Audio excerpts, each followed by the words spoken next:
Cześć, witam na kanale Hard Reset. W tym odcinku pokażę Ci, jak ładować kamerę GoPro Mission 1 Pro.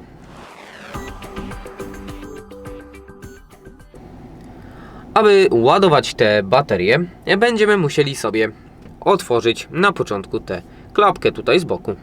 Ciągniemy ją sobie w dół, aby pociągnąć ten zatrzask w dół. Następnie puszczamy i możemy podnieść sobie tę klapkę.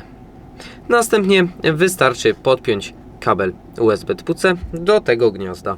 Oczywiście kabel musi być też wpięty po drugiej stronie do jakiegoś powerbanka czy też gniazdka. Wpinamy sobie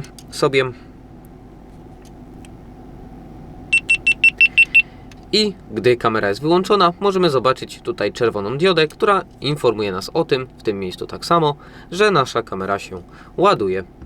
Jeżeli wideo było dla Ciebie pomocne, zostaw łapkę w górę oraz subskrypcję. Z mojej strony to tyle. Ja się żegnam.